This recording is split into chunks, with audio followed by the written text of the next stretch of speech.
or rather the briefing room.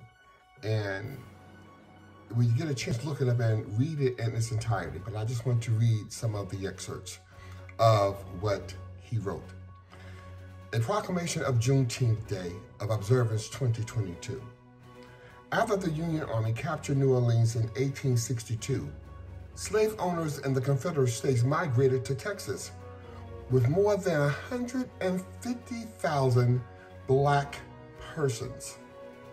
For 3 years after President Abraham Lincoln issued the Emancipation Proclamation, enslaved Black Americans in Texas remained in brutal bondage, immorally and illegally deprived of their freedom and basic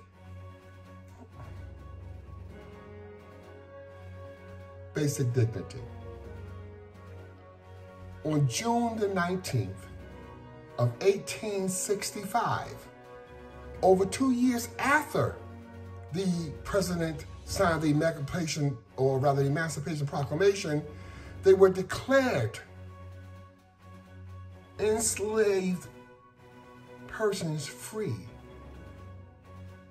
Major General Gordon Granger and the Union Army troops marched into Galvin, Texas to reinforce the Emancipation Proclamation and free the last Black Americans in Texas.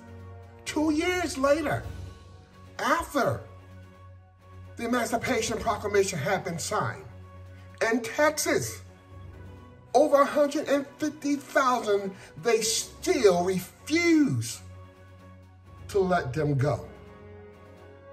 My brothers, my sisters, we come a long way, but we have a long way to go. And as we begin to celebrate and reflect on Juneteenth as we celebrate it, let's not just look at it as another holiday and another day that we don't have to work and cook out and for this, that, and the other. But let us remember the portion of 150,000 that was still, for 2 years on, that was still enslaved. Beloved brothers and sisters, again, we have a long way to go. Speak up, speak out. Our voices matters. Your voice matters. I'm going to read a few more excerpts because it really touched me. He goes on to say, this Juneteenth, we are freely reminded that the poisonous ideology of racism has not yet been defeated, and it has not. It only hides where we allow it to hide.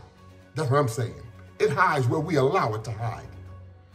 But with such hatred and bigotry that is going on in America today, it cannot be put back in the box. We have to face it head on and come together as a nation and as a people. We will not stand for it any longer. That's what I'm saying. But continuing with President Biden, he says, our nation continues to mourn the 10 lives senselessly taken in Buffalo, and we do, New York, and grieve for the families who have lost a piece of their soul. As we confront the awful reality of yet another gunman massacring innocent people in the name of hatred, racism, and fear, we must meet this moment with a renewed resolve. We must stand together against white supremacy and show that bigotry and hate have no safe harbor in America. My brothers and sisters, it's not about a new pair of shoes. It's not about a fat hat and a fat calf. It's not about the bling bling. We have to bring and make change. Get and invoke people into the legislation where laws can be enacted and passed. We have to come together as a people, not just on every 4 years. Yes, even in midterm elections and local elections, we must get involved and make a change. we're not going back. I'll read to you something else that touched my heart from the excerpt.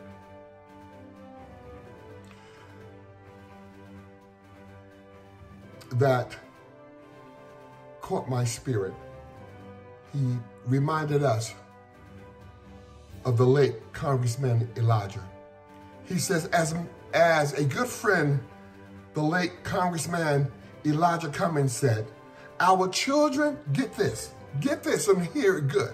He says, our children are the living messengers we send into the future.